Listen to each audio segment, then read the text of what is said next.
There we go. We're live. So, Dave, Hello. what are your two Morning. questions this week? Uh-huh.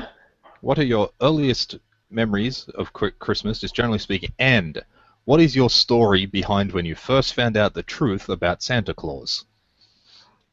Well, the time I first found out the truth about Santa Claus was when he wrote to me for a change and asked me to do a very big song all about his life. Um, I can't remember. It, well, first off, first question, earliest memories. Well, first off, hello, Christmas special.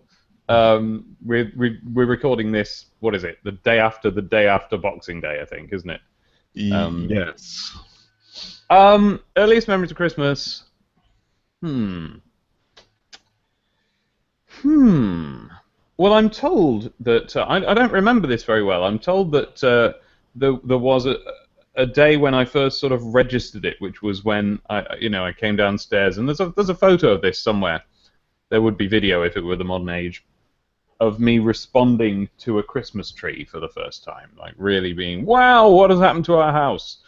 And I imagine that was the first time I was sort of old enough to really know what was going on.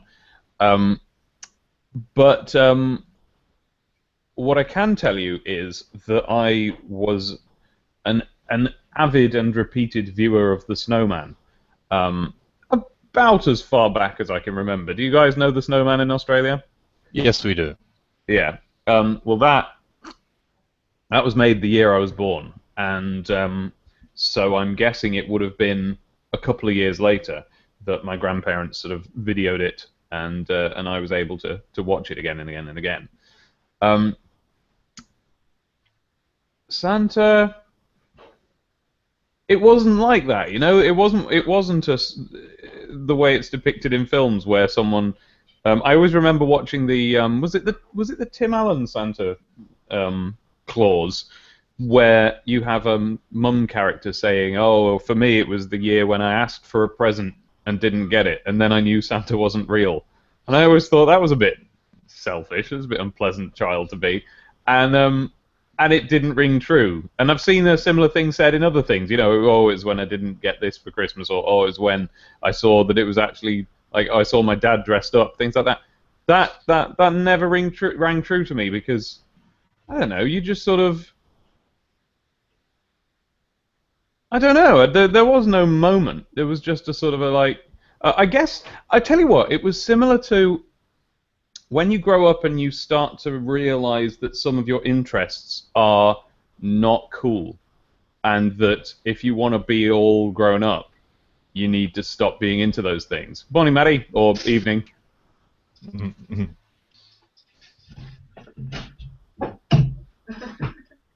Hello.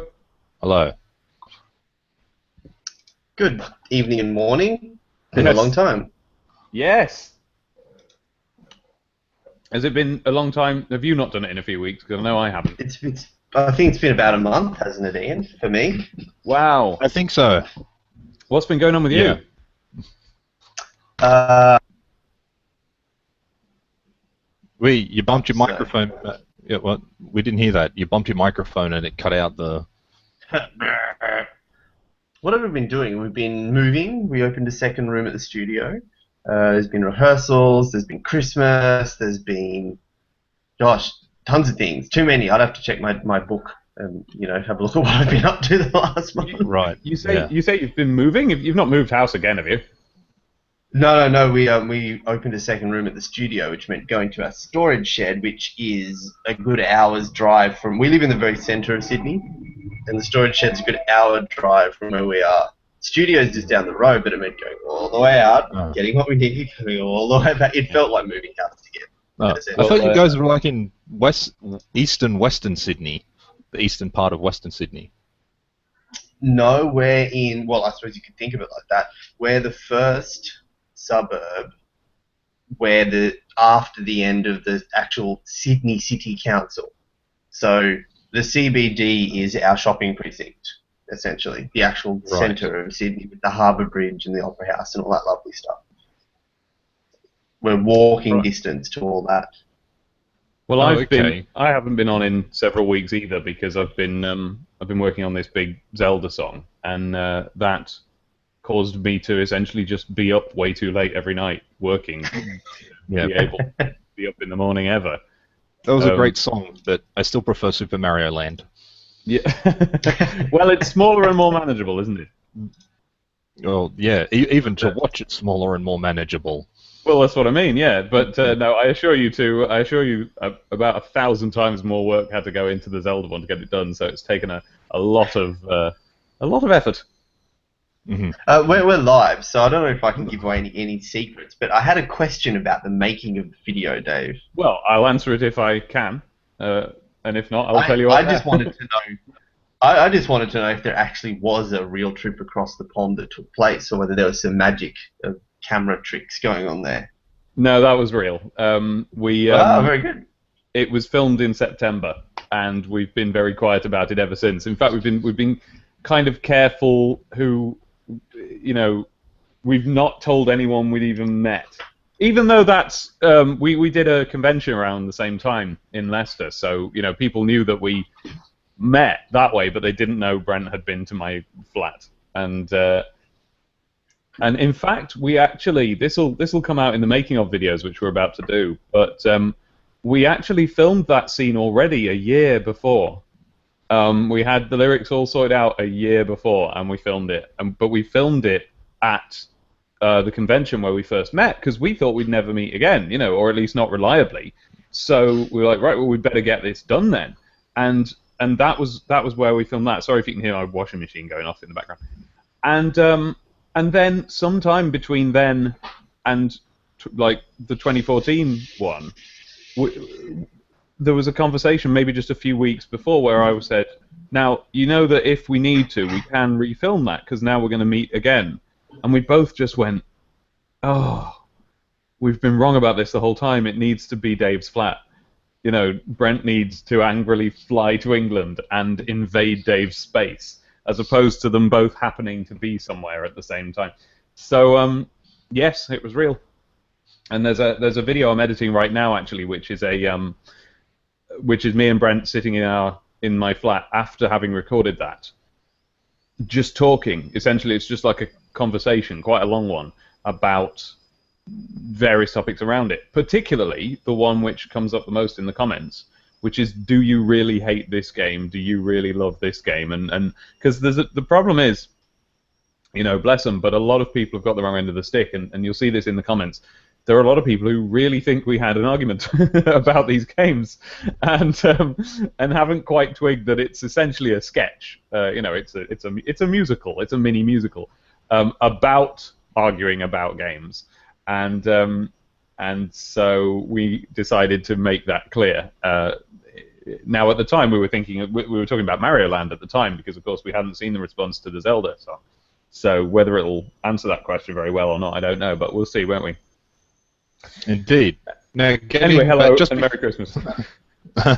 Just before you Merry popped Christmas, in, Matty, Dave was answering the story of the first time he discovered the truth about Santa Claus, and talking about how it doesn't ring true for him when he sees the movies and they explain, oh, I didn't get the present I wanted that year.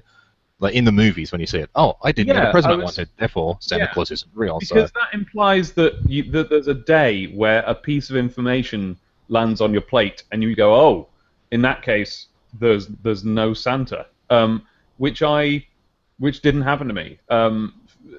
Not because it wasn't like that to me. It wasn't like a single moment where you go like, oh, okay, because people, I see this quite a lot online. Very, very cynical people who are the people who really hate Christmas and want to post about that and explain why people who like Christmas are fools.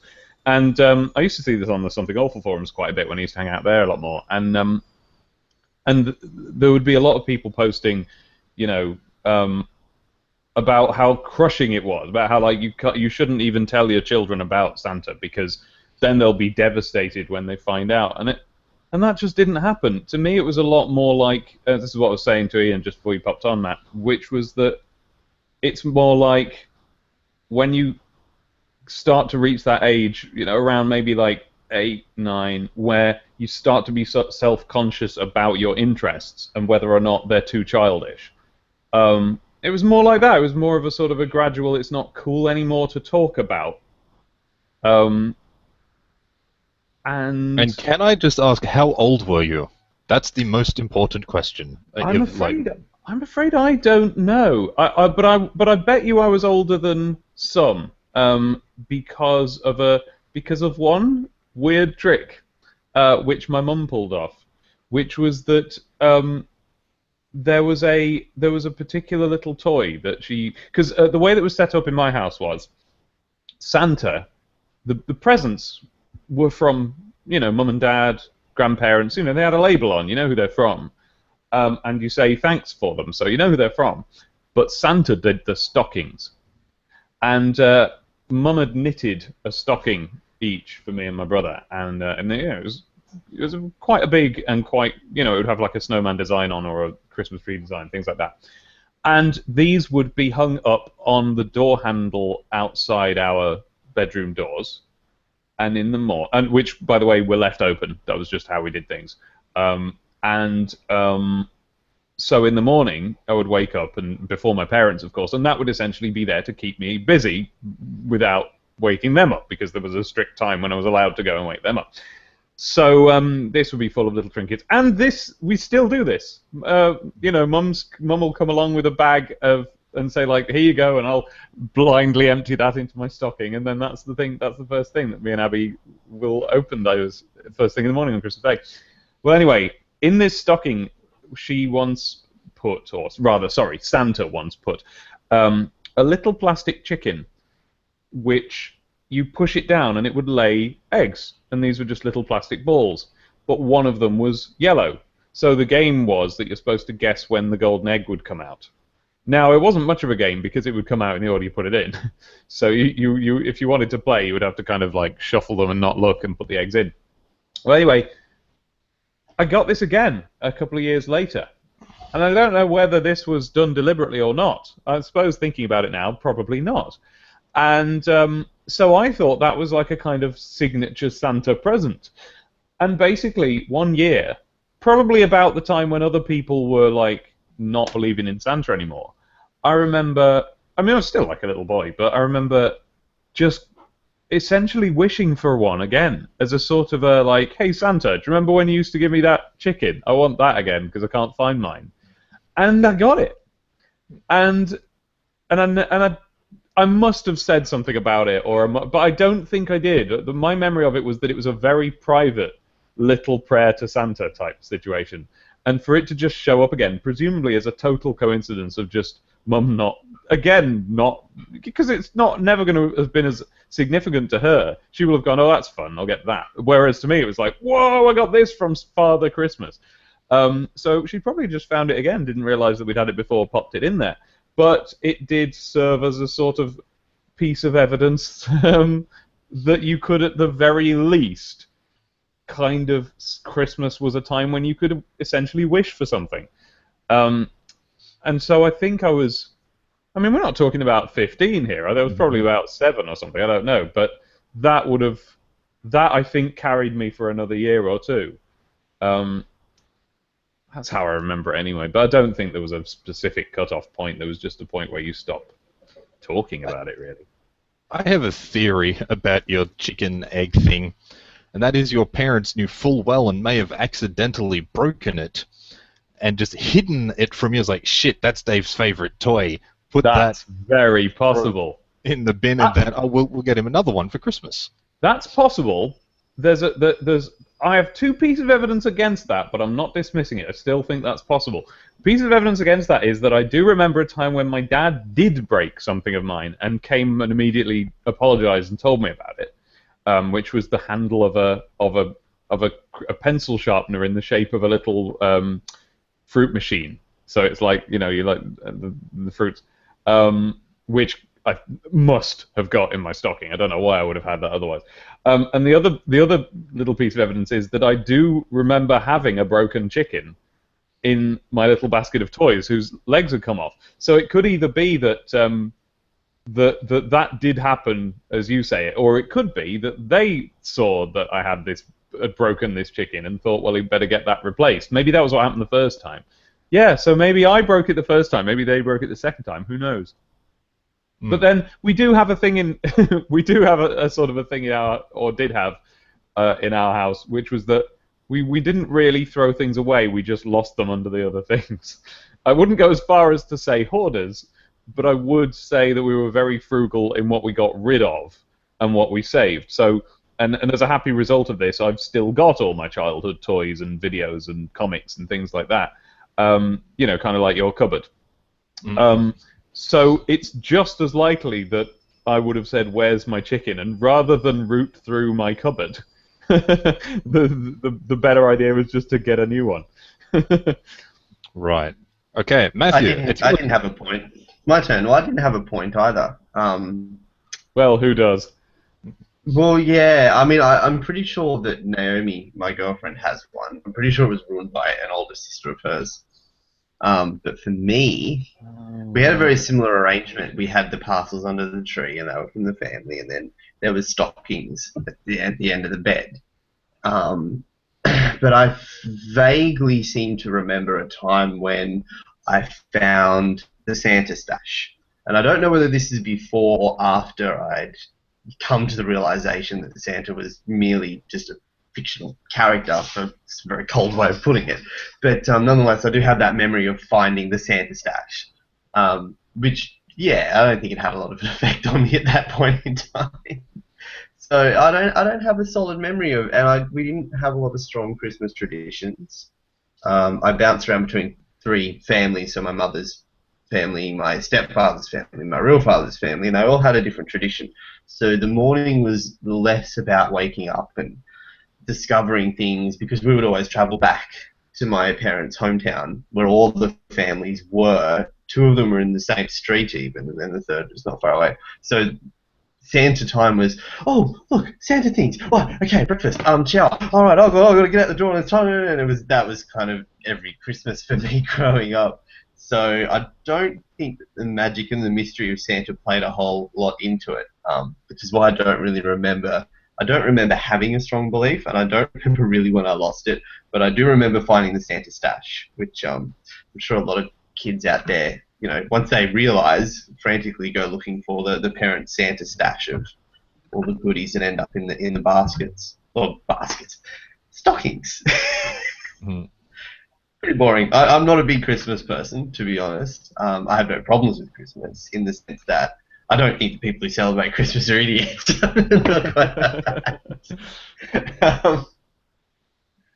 Well, you don't have the you don't have the sort of snowy weather there to support it, do you? Not at all. And it's my girlfriend's birthday now as well, so that doesn't help. Is it? So that's definitely changed things recently. Yeah. So this year we didn't even have Christmas; we just had her birthday. Yeah.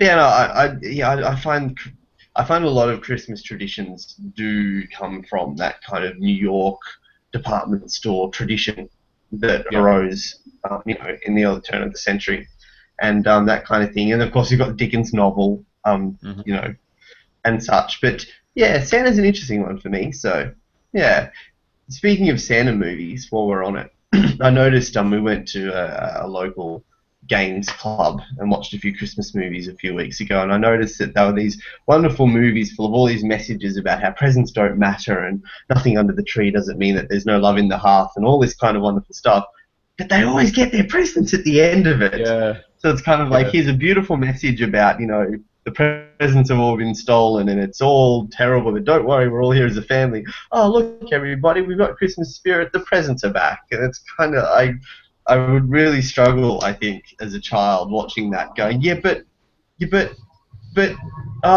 doesn't make sense. I'd love to see Well, it's such an image, isn't it? The idea of the presents under the tree is such a visual sort of Christmas scene that I feel like they feel obliged to put it in, so they have to come up with a way of putting it into the story to justify it. And I find one that they often go to is, well, the reason you stopped getting presents is because you stopped believing.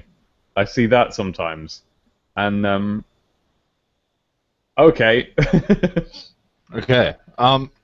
My turn.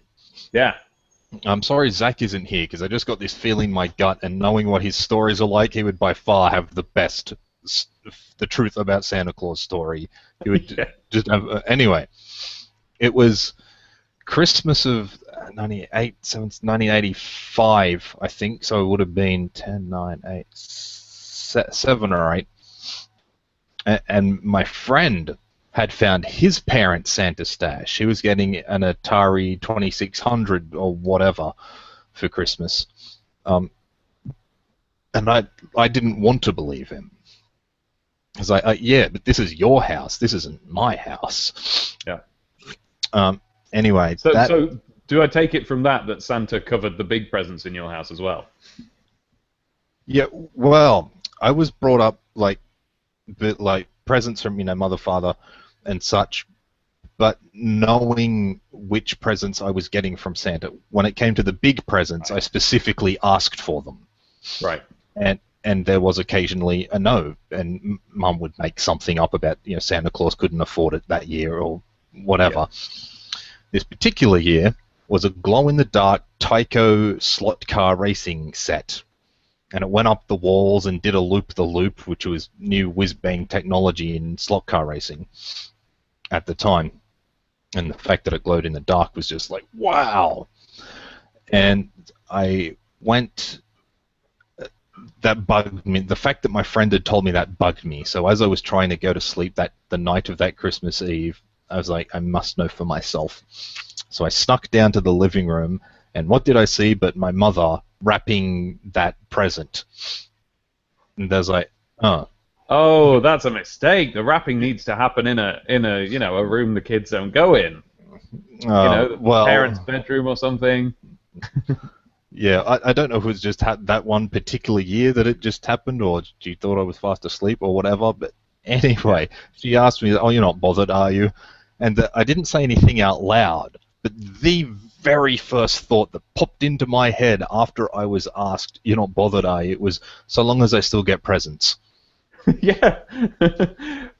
Well, that's the thing, and we laugh about that, but, it doesn't matter how many films, it doesn't matter how many well-meaning people say that it's not about that, it's about family coming together. No, for a child it is, because to an adult it's not about, getting presents and stuff. I was exactly as, possibly more, no, I was more excited about, things that I had to give to, Abby and, my brother this year than I was about getting anything at all. And I'm past the point where I can think of anything that I want for Christmas anyway.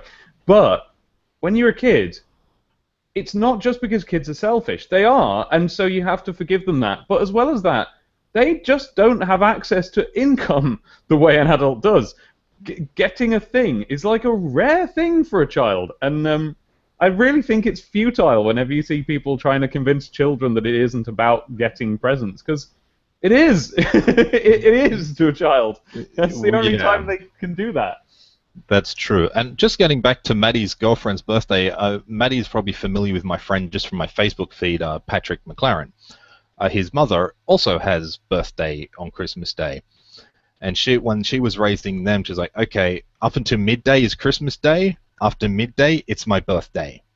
Right. And that was her philosophy for having Christmas and her birthday be the same day. Yeah. I just generally...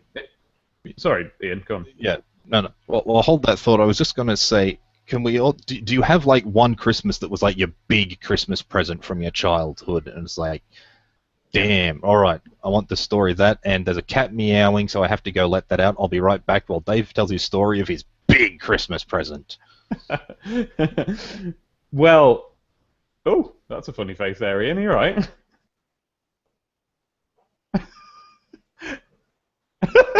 You okay there, Ian? You've gone white and we can't hear you. Does he realize we can still see him? Oh, there he is. There he is. Can't hear you, though. Your mic's off, I'm afraid, Ian. Oh, yes, I see what I've done wrong. Okay, right. I'm going to turn my camera off while I go see to this cat. I'll be right back. Then. So off you go, Dave. Okay, well, to me, the big Christmas was, looking back over all of them, the one that was sort of like the most exciting was Christmas of 1994. And again, this is entirely based on presents, and I'm comfortable in that because Christmas was largely the same every year in other respects. We, on Christmas morning we had some presents, and then we hung around that day, and then the next day we would go over to my nan's house, and the family would be there, and we would meet up. So in terms of seeing people and the good wholesome things about Christmas, every year was exactly the same. In terms of presents, though, 1994 was the one. So this was because we got, first off, all the remaining Power Rangers Megazords we didn't yet have. Me and my brother had saved up our money to buy the deluxe Megazord set, which was the one where it was this is more normal now, but at the time it was the one where you had the separate Zord robots, and they would combine in the way they did in the unfolding in exactly the way they did in the TV series to become the Megazord. Well, that Christmas we had the Dragon Zord and what was it called, Titanus, I think, to go in. So now we had Ultra Zord. So that was that, and that seemed like it was going to be the be-all and end-all of Christmas presents. And then we got our Mega Drive. Now, eagle-eyed listeners will be aware that 1994 is quite a late time to have a Mega Drive. Most people got them around 1990, which just goes to show you how agonizingly long a wait there had been, because I'd been a Sonic fan since day one. Stealing little scraps of gameplay, either in shop display models, or I actually went round to a friend's house to record the music on multiple occasions. Once in about 1990 by just putting a sort of a Getter Blaster thing near the screen and recording onto a tape. Later, sort of earlier in that year, in '94, I took a large hi-fi round to my friend's house with phono cables and plugged it in, and and recorded the Sonic music and things like this. So I was just a big fan of the Sega Mega Drive, and we finally got one in 1994, which of course meant, and by the way, this was our first console, so that it was like this huge watershed moment. We'd had computers up till then. We'd had a Spectrum, then an Amiga, but this was the first time we'd had a console. So it was just a huge mega event, and we just couldn't believe it. And it meant that by waiting that long, there was a load of games to get. So we had sort of like the first two Sonic games that day and The Lion King, and then over the course of the next few months, we ended up with like the next two Sonic games and what else? Like Wiz and Liz was a favorite, and Aladdin, and all these like loads of other games. And then the same thing happened with the SNES a couple of years later. And this is what, by the way, one of the big reasons why I don't have a Wii U yet. My friends do, and I want one. And but I'm waiting. I'm holding back to recreate the day I got my SNES a couple of years later, which had all the Mario games on it. It had Mario All-Stars, it had Mario World, it had Yoshi's Island. I'm waiting until the day when I can get a Wii U with like, Mario 3D World, New Super Mario Bros. Wii, Mario Kart, like all of them at once, and it's going to be that. It's going to be the same day again. But yeah, there you go. So Mega Drive and Megazords. It was the Mega Christmas.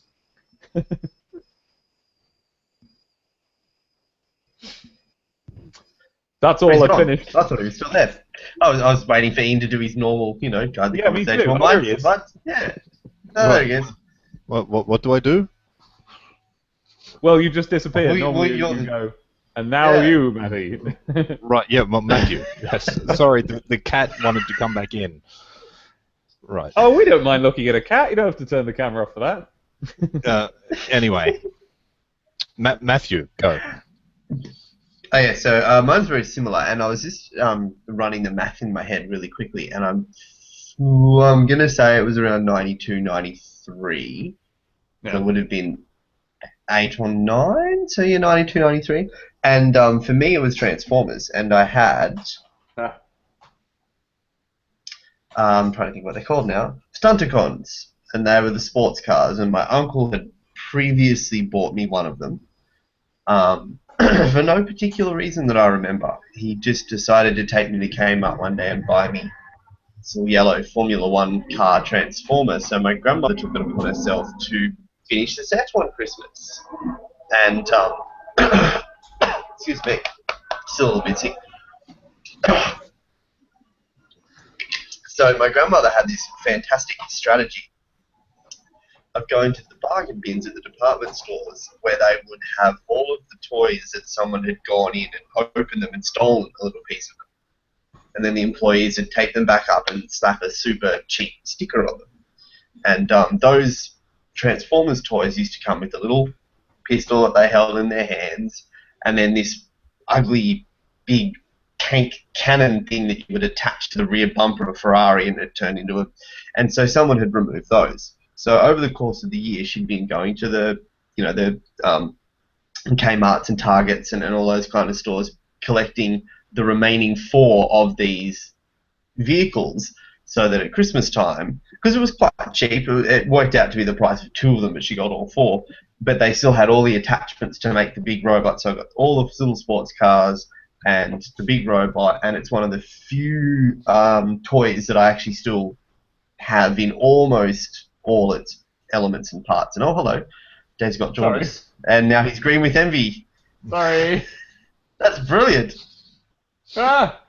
Well, yeah, that one. I like it. Yeah, that's brilliant. Sorry about that. That was fantastic.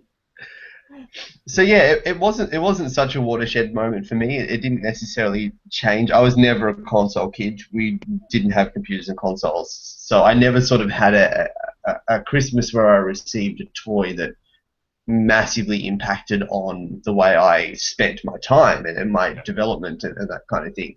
But definitely, yeah, there's a little soft spot there for the effort that she went to. I mean, she didn't pay a huge amount of money, but the effort to go back every year and check those bins until she got the correct fork. That's much better. It's so much better when there's something that you've... I mean, now, of course, as an adult, I never want anyone to spend any money on anything they give me for Christmas. I'm always and I try not to, but I will sometimes go like, oh, this wasn't much, was it? Because what I want is for people to find bargains on things, or go like get them on eBay for cheap or something like that. But yeah, when there's something, and this is even as a kid, when there's something that you've been after for ages, so it's old, so it's not expensive, but it's the thing you've wanted for ages and ages. They're always the best ones, aren't they? Mm-hmm.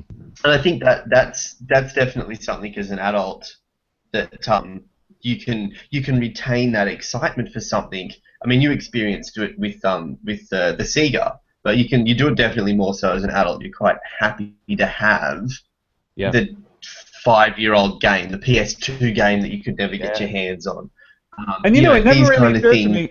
It never really occurred to me until recently. But when I got that Mega Drive, and then when we got the SNES, they would both have been cheap. They would have been old machines that were being flogged off. Not cheap, like no money, but like compared to when they first came out, we would have got a great deal on that, presumably.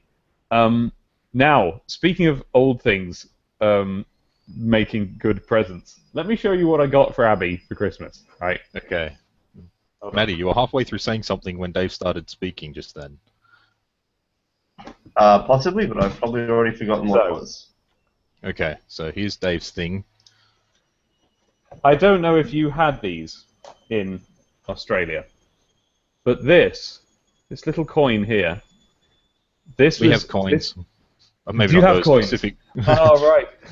This is something that when me and Abby were about 8, 9 years old, these were currency at school. Kids had these. I don't know where they came from. I think they came with like tokens from a newspaper, and depending on which ones you had, you would try and make a little collection. If you can see. You need to put like a piece of paper behind it, so it's only focusing on that. No, it's manual focus. Yes, we have those. Yes, there it is. Yeah. I can see it now.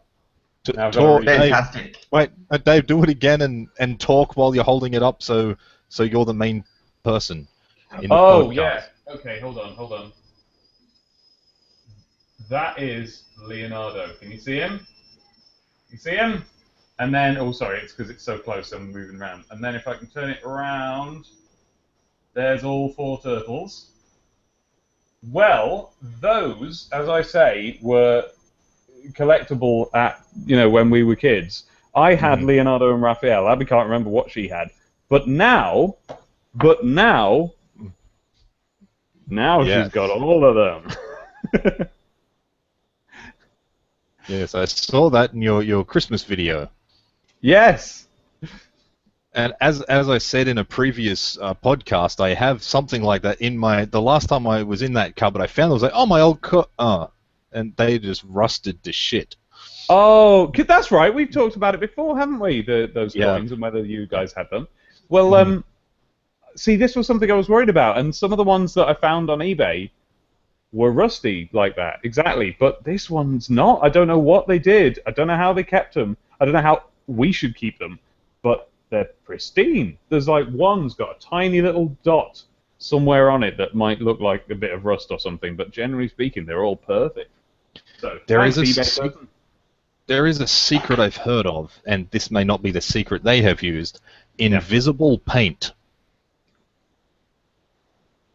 There is such a thing.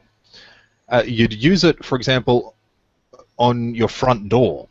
So you spray that, say, once every 6 months, and that prevents the weather from getting to it. That there is such a thing as invisible paint. Yeah, just an automotive clear coat. We use it when we well, I use it when I make guitars and things like that.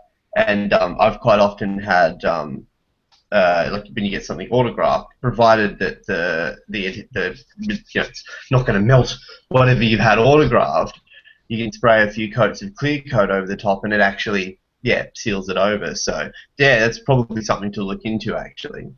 It's quite a good idea, and it's technically invisible paint, so that's another way. But just go to your an automotive shop and just ask for clear coat, and it's over here it's $5 or $6 a can, and a tiny fraction of a can would definitely be, and we use it for miniatures and we play Warhammer and things like that as well. So you can buy the more expensive branded stuff for that if you're from a hobby store. So that's a really good idea, definitely. Yeah, I think you'll probably get it. I think over here it's called Bunnings. I think in Britain it's called BNG. It's a hardware store, massive hardware store. I know what you mean. It's not BNG. It's like BNG. B&Q. Oh, okay. Yeah, B&Q. I probably got B. Anyway, it's my turn for the big Christmas present story. Yep. And this was back when. This would have been Christmas of 1984-ish. I still was a big believer in Santa Claus at the time. And I had, in previous years, had train sets. I might be getting my years mixed up. Anyway, train sets that I had specifically asked for. Anyway, this one particular year, I don't remember what I'd asked for a main present. I don't think I'd asked for anything particularly large. Anyway, I got up. I was always the first kid up. 4:30 a.m., 5 o'clock a.m., however well it was. Knocking on my sister's door. Santa's been, quick. And rushing down. Anyway, this one particular year, I just got up by myself and went down to the living room and started opening presents. And I opened it. Then there was this one really big present, and it wasn't under the tree. It was under the organ that we had at the time. So that's it. Because of its size and its unusual location, it was just placed where it was placed because it wouldn't fit under the tree. It was too big. And it was so dark. It was that sort of early morning light where you can just kind of read, but just kind of can't. And I looked at the label, and for some reason I couldn't quite read it properly. I just assumed the present was for Dad because of its large name. So that's a big present, so it must be for a big person. Anyway. Went through all my presents, was perfectly happy with everything I had, was playing it, and Santa, again, for us, filled the stockings with an orange and an apple and a few little sort of knickknacks and the cheap toys like you get in Kinder Surprise. And by the the time the day had become lighter. It was still very early in the morning. My sister was up and my mother was up, and everyone had been going through their presents. And Mum was like, "Oh, what about that big present under the organ?"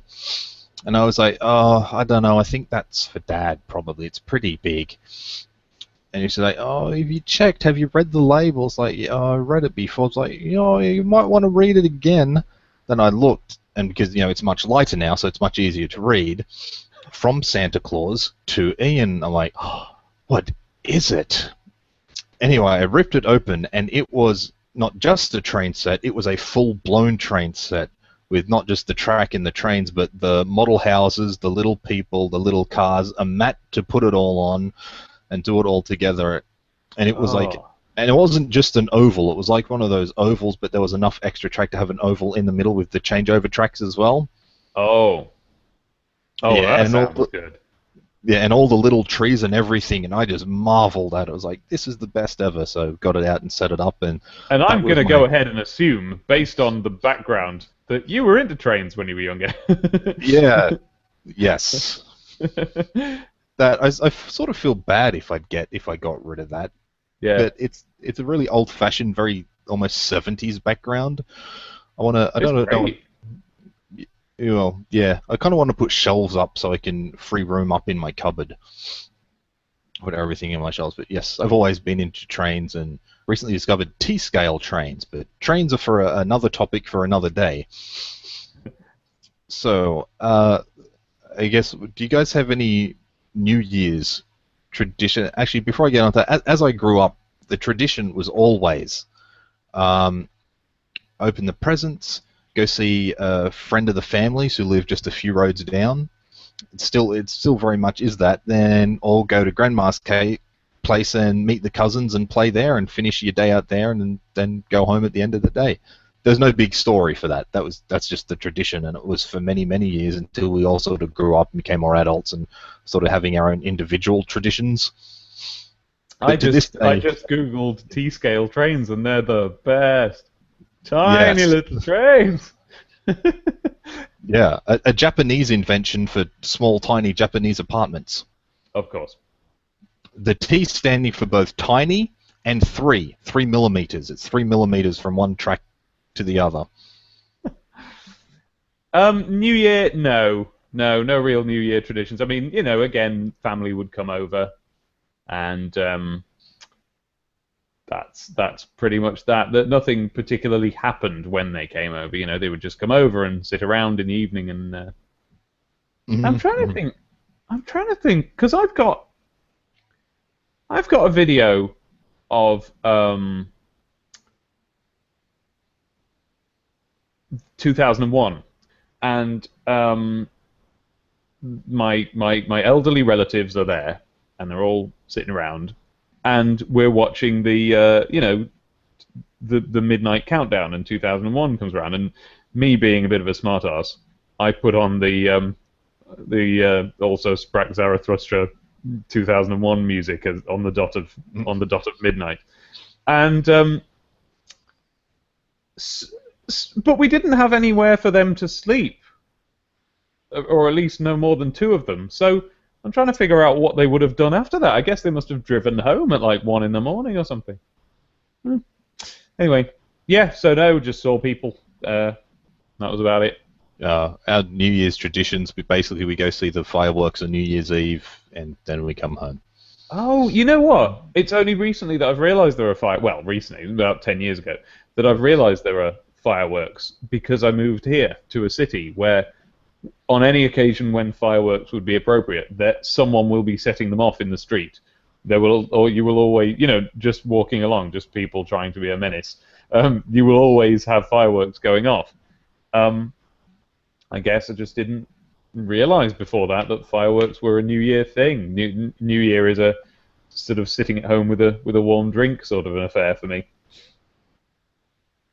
How about yourself, Matthew? Well, as we've probably started to notice, I don't have a lot of traditions, and I'm not a terribly holiday person. So it's been different every year, which I kind of like. It makes it a little bit more interesting. So depending on where I am, the work I'm doing. Obviously, I've done performances on New Year's. I've been to, raging bush parties where everyone passes out in a cow field at the end of the night. Um, Last year we went to, you'd be familiar with Observatory Hill, Ian, in Sydney? Vaguely. Yeah. It's essentially just near the Sydney Harbour Bridge, and there's a big telescopic observatory station, and we went and watched the fireworks, the big famous fireworks that launch off the Sydney Harbour Bridge, and that kind of thing. So every year's a little bit different. A couple of years ago, I talked Naomi into staying home and watching the Kylie Minogue concert. That was my idea. So it's a little bit different every year, so, and I quite like that. It makes it exciting. I have no idea what we're doing this year. Haven't even thought about it yet. So you do have a tradition. Your tradition is to have no tradition. There you go. That's right. That's right. Yeah. To mixing it up, keep it making it different. Yeah, exactly. That's right. Never do the same thing twice. Yeah. Whereas my family's been more sort of always just the consistent. Okay, that's what we did last year. That's what we did this year, and so on, so on. And I don't know if you're familiar with this one, Maddie, but a Christmas tradition that's sort of a tradition but not really is going up here just the next town down. There's a nice picnic spot on the top of a mountain, and we often go there and meet friends of the family there. That didn't happen anyway. Different things have been happening as I've gotten older and whatever, but anyway, that didn't happen this year, so that's why it's a sort of tradition, because some years it happens, some that's like 3 to 5 years in a row, then it won't happen for another 3 to 5 years, so then it might happen one year, and so on. Have we run out of things to say about Christmas? Yeah, for me, Christmas, as a kid, I loved Christmas, because as Dave said, I got presents, I got stuff, and the other big day for me was my birthday. Yeah. Because I got presents, and I love that my birthday is in July, because it's basically perfect in the middle of the year and the end of the year, so it's like that. I always thought that was great. So there was a good span of time between, not too close together, not too far apart. But as I got older in my teenage years, and I got to a point where I didn't need Christmas as much, because I could just buy what I wanted, because I was old enough that I think, I want that, so I didn't need anything for Christmas. That's it. I still have a strong. I love it. It's still a big thing for me, and that as the years have gone, and of course it's about like the sort of paraphernalia around it. I'm one of the rare people on the internet who don't complain when the Christmas music starts, in shops and so on. I really like it. I do like Christmas songs. Not as a sort of a genre, like, I love the genre Christmas music. Like, if someone came up with a new one, that's not automatically one of my favorite songs. It's just that I like all the Christmas songs. Even the hokey ones, even the rubbish ones, and the carols and all of it. Right. Christmas, in Japan, you've forever heard the classic Christmas carol.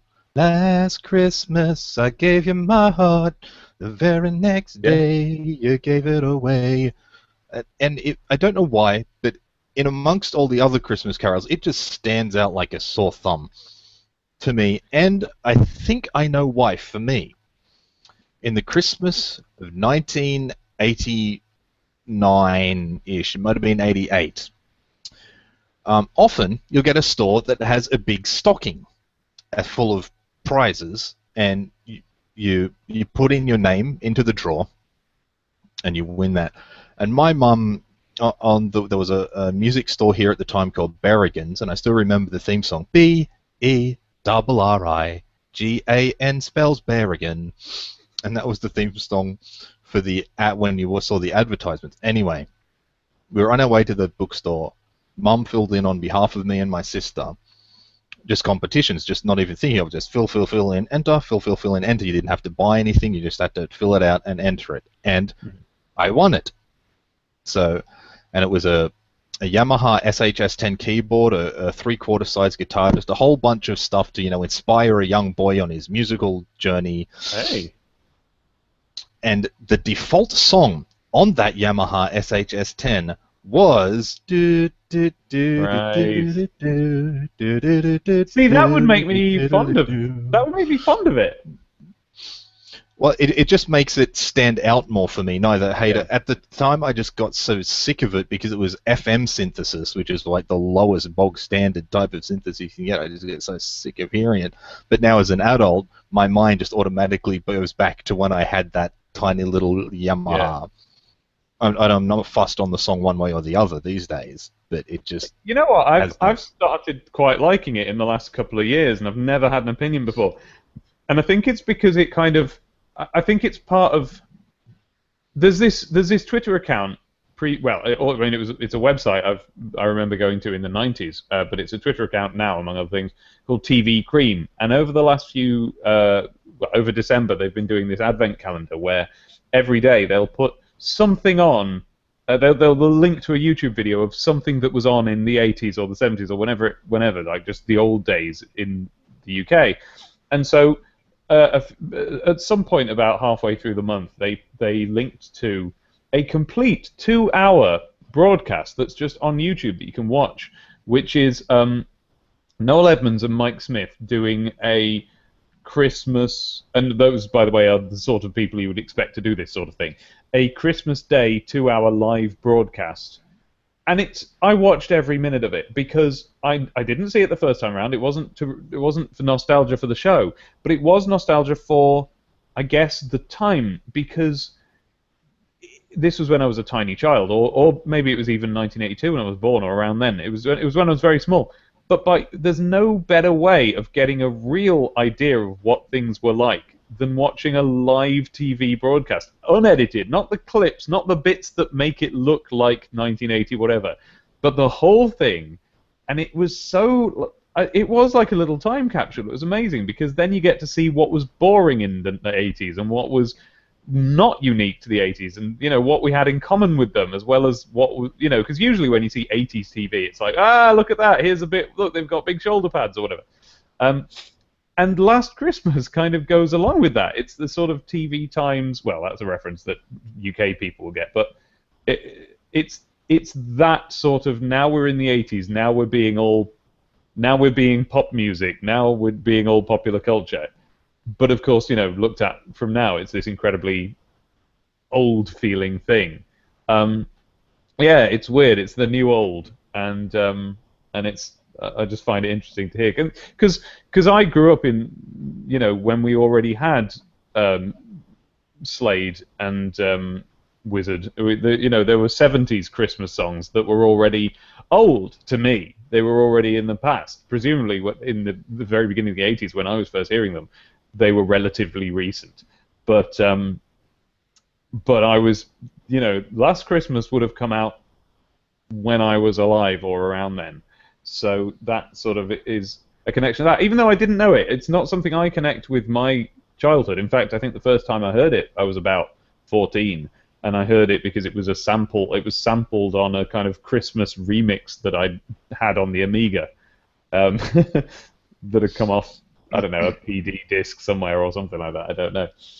But, yeah. Here's another memory I have of that particular song. My sister is a huge fan of the TV show Glee. So much so that it's hard for me not to catch an episode or two just in passing. Yeah. And in one of these episodes, because every episode has 3 songs, a song that they're rehearsing, a song that's just a part of the world as if they just randomly burst into song, and then just another song that's whatever. Anyway, Last Christmas was one of the songs that just happened in the world to be singing as if we were singing at each other right now. And it was that song. What impressed me about that is that for that song lyrically to make sense in the context of the show, Last Christmas I Gave You My Heart, the last year's Christmas episode would have had to have been built around them planning on using that song the next year. Yeah. So I was quite impressed at that. I thought that was a nice creative touch. Yeah. Yeah. So I was just going to say that kind of before we knock it on the head, because I will have to go in a minute, that I ought to mention before we go that I've done a lot of Christmas sort of work on the internet in the last few years, and the reason I did that for those who don't know, I did a big Christmas medley song, like a big a cappella song, kind of like my Zelda one, but about Christmas. And that was all the Christmas songs I could think of, plus any other songs that I associate with Christmas, even if they aren't Christmas songs. So I've told you about the big Christmas when I got the Power Rangers sets. So there's a couple of Power Rangers songs in it, things like that. Well, that was the finale of a lesser known about series of about 5 Decembers worth of Christmas stories that I used to run on the Something Awful forums, and there would be, me and Abby would do all of these illustrations for them. So every day, it was originally presented like an advent calendar. So each day there's a picture and a description of it, but it very quickly became a story, and so by the end it was essentially Santa fanfic was what I was writing, and mostly based around Santa Claus the movie, which I've always had a very soft spot for, and which really I think is quite a lot to do with my remaining fondness for Christmas. I think I'm thinking of that film because it has the best soundtrack of any Christmas thing and possibly of any film. So I would write these stories and then I would do these songs. And the reason I did all of those, and this year the Zelda song has been my big Christmas project, even though it isn't Christmassy. The reason I did those is I was starting to lose Christmas, if you see what I mean. We've talked about it already. When you're an adult, it just doesn't kind of... Even if you... I mean, you Matty, were never really particularly into it, but even if you were, you lose the ability to be that into it as you get older. Unless you have children, which I don't. And if I did, then that problem would be solved, because you just lavish Christmas upon them and make it a big deal for them. But... in lieu of that, I wanted to come up with some way to re-engage with Christmas again as an adult, because I didn't have that same sort of childhood excitement. So the answer was to have a big Christmas project that I have to do in December, leading up to Christmas, essentially that's a lot of hard work. So I had to spend December completely engaging with Christmas, basically. And at first, it was going to be kind of a joke. It was just a sort of a almost mocking Christmas stories and characters and traditions. But very quickly, as I realized I was being quite sincere about it, so did the readers, and it became this tradition where we were all genuinely, like a load of people who otherwise would have been really cynical about Christmas was suddenly excited about it. And so on day one each December, you get all these posts from people saying like, "Oh, I wait for this every year. This is Christmas to me now. Finally, I'm back into Christmas again." And sadly, we had to stop doing it because the owners of the this was on the Something Awful forums, and the owners of the site, either last year or the year before, just decided to change the direction of it, and they thought it was all getting a bit too sort of caring, and so they changed the rules, and we essentially were sort of ousted, not least because there was an incident where someone who we weren't doing one that year, and someone else did, and it turned out that they hosted the pictures for it on a furry art gallery, and of course the sort of general tone of the website having been reverted to the way it was a few years earlier, when on one of the things people did on Something Awful was to make fun of furries. That made it so that the Santa stories were no longer really welcome there, even though it wasn't sort of me that did that at the time. So we haven't done them since. But I'm thinking of ways to resurrect it, because it really is a great way to sort of engage with Christmas. And one of the great parts of that is to have something that you have to finish for Christmas Day. So that this year was the Zelda song. So I felt very Christmassy this year, because what it means is that Christmas is finally a relief again. You're really looking forward to, in the old days it was, what will I get for Christmas? Now it's like, I can finally show this to people. I've not told you guys what I was working on, even though I had to blow off a load of these podcasts to do it. I haven't told anyone what I was working on, apart from, a couple of sort of people here. And it was a huge relief to be able to go, look, it's this. This is where I've been. This is what I'm doing, what I've been doing. And that is eminently very Christmassy, because, of course, our parents had a similar thing to that, where it's like, Ian, you were saying your mum would wrap the presents the night before, and she would have had a similar feeling to that. She's doing that, going, I can't wait to see their faces, So So it's good to have something like that where you are thinking, can't wait to see their faces on Christmas Day. Yeah, Matthew. There we go. I've done a similar thing a few years ago. I really like Christmas carols. I really like traditional Christmas carols. There's just something about them that's incredibly endearing that I don't seem to have an explanation for. So I did a few 5 years ago, just as piano tunes, and I threw a few on Facebook this year. 3 years ago, I did 2 with my girlfriend. She sang one and I sang one, and I do modern interpretations of them. So I just take the melody line and then completely redo everything else. So like I did Jingle Bells as a ballad 5 years ago, a piano ballad. Silent Night as a swing. I did 3 years ago. I did Little Drummer Boy. I sang it and played it as a 5/4 funk rock song, and Naomi did Away in a Manger as a bossa nova. We had a raft ready to go. The songs this year we had 3 each, and we didn't get them completed in time. And we made the mistake of telling a lot of people, so there's a lot of disappointed people going, why didn't you get those songs finished? But I find it really interesting, and there's some really interesting stories behind the traditional Christmas carols and where they originated from. So I'm definitely, they're in the folder, and they'll definitely get finished for next year. We were just that few days too late getting a couple of pieces done here and there, but really radical departures from the way that these songs are originally heard, but trying to keep the melody, not just its integrity, but completely intact from the the kind of sing-along versions, and try to change everything else. Whereas I know a lot of people, when they do these kind of songs, they play with the melodies more to give it a different style. And I wanted to have the opposite. Everyone can sing along, but they're kind of singing along, going, yeah. Because you don't want that distance from the accessible part of the song. So I did a version of this is something I do with my songs based on old games tunes, which is that, with OC Remix and so on, there are a lot of games tune remixes, and one of the go-to things that people do is they change it. They'll change some of the chords, or they'll change some of the melody or whatever, and I can never tell if they just got it wrong or if they were trying to improve it. But either way, what it does is it loses, even if they're right, even if they've improved the song, by changing it, if your purpose is to evoke nostalgia for the tune, which games remixes inherently are, and which I'm guessing, like arrangements of Christmas carols are, because those are nostalgia songs. If you change it too much, people don't have that connection anymore. The nostalgic response is to the chord sequence or to the melody or whatever it is.